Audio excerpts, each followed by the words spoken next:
No Jeff Comia, no Alan Mina in this matchup against Bataan Risers for the Pangasinan Heatwaves. Last game, the manner that they did, alam mo yun, yung confidence yan, mataas eh. Santos from the outside knocks it down. That's a good sign for the Risers. Oh, and talking about confidence, off that elevator screen set by Jamil Gabawan and Alex Ramos, a three-pointer for resulting for a three-pointer from Jeff Santos. This is a much more disciplined team itong Pangasinan Heatwaves, especially coming under the tutelage of former champion Coach Gerson Cabiltes. Jason Tan, medyo nagdalawang isip doon, but gets it to Nat Cosejo who scores. Okay, turnover. Number 3 ang ating tala dito.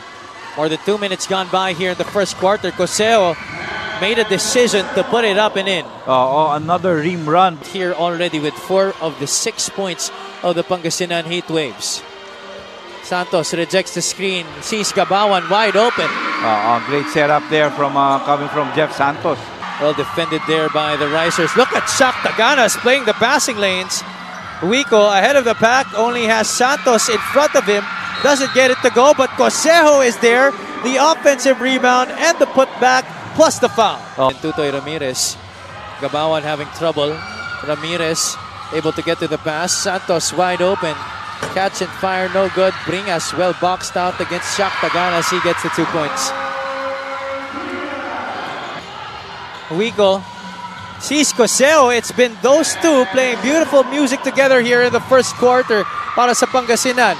Castro on the other side, quickly the spin and score. Now a dose of their own medicine ang ginawa naman itong Rico leading the Pangasinan Heatwaves here in the first quarter. Oh, Darang gets away, gets to the corner. James Castro from the outside. Deep inside the paint and kick out to Sazon who misses. Lasco gets the 2 points. Easy on the break. How much can Pangasinan actually sustain this? They don't actually have the youngest legs here in the league, but execution-wise, they've been doing a good job here in the first quarter. Now, if my memory serves me right, behind Rizal and Caloocan. Astro Boy, James Castro scoring on the break there for Bataan. That's the classic James Castro. His game moving forward as he goes on with his career here in the MPBL. Fontanilla gets a pass there to Mapulak, who's able to convert. Yeah, great play there. Siguro ang nagiging adjustment na lang naman. Challenging that shot well by Octobre. Another possession here for Bataan. Santos gets away from the defense. Again, returning the favor itong si Jamil Gabawan. He was set up by Jeff Santos to start during the first quarter, and in that last play, sinet up niya naman pabalik. Si Jeff Santos naman scoring that too. On the other side for Pangasinan, it was Damon Lasco scoring on his 5th point of the game. At madali naman ang nagisagot. 12 players already inserted by Coach Gerson. Lasco, short stab is good. Former Caloocan player. Sazon goes inside, leans in with the left and gets it to go. Ganda ng galaw na yun ni Ives Sazon. Now the one initiating the offense here for Bataan. Ramirez sets up Gabawan, who goes to Santos. Santos knocks it down from the outside. And you know the play started when... Sa ng tao dito ni Coach Gerson Cabiltes. 31-28, Sazon to get them to within 1. This time, Ives Sazon, catch, set, fire, and score.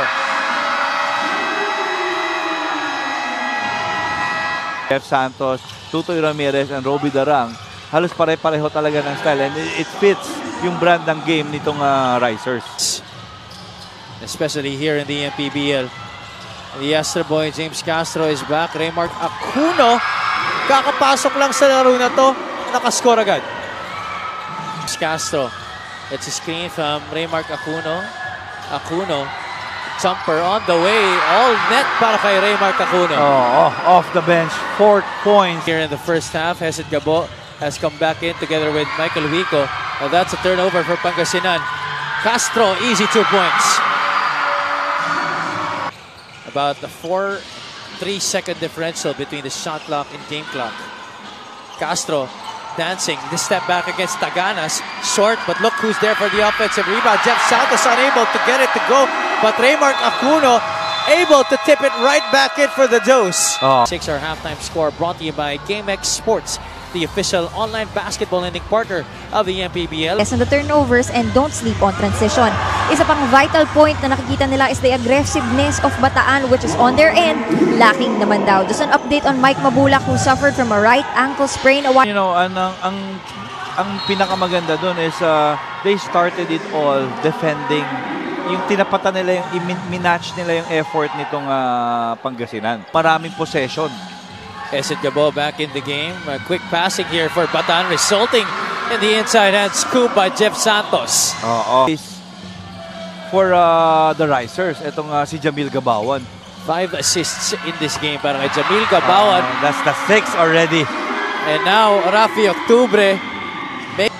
That wouldn't go para kay Jamil Gabawan. Wico, one man to beat. Left hand finish, no good. Cosero, right place at the right time. This heat wave plays, yung ganitong kalaking kalamangan, sandaling-sandali kaya nilang habulin to if you get out of discipline.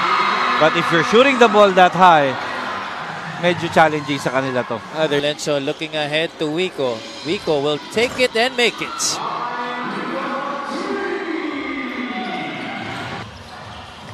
A 1-2-2 zone here for the Risers. Let's see how it's gonna be big. Pangasinan will react, and they react to the 3-point shot courtesy of Mike Wico. Ramirez bullets a pass to Gabawan. The drop step, the dish. Octubre will finish. And again, Jamil.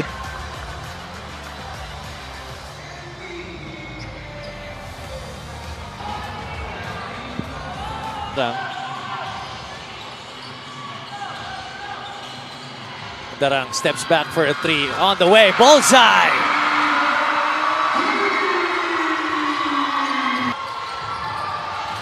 Zero out of 2 para kay Ian Melencio. The pressure is on here, but Robbie Darang able to get it across. No look pass, Jamil Gabawan to Jeff Santos. Yeah, he's locked. Melencio able to challenge him on that shot attempt, and Robbie Darang kissing it off the glass. Favorite shot. 68-54. Sazon now operating against 2 defenders and still able to squeeze in those 2 points. And I think this is the very reason why in the third frame, exactly a minute to play here in quarter number 3. Robbie Darang change of pace all the way to the hoop with the score. Nilang pinagdaanan the changes, Coach. I think that's the big reason why they weren't able to get it together as quickly as they would have wanted to. Fontanilla answering on the other side with a masyado malakas. Ramos still taps it. There's still time. Darang with 2 seconds left. Robbie Darang from the outside. And again, that's a big sign of for the heat waves.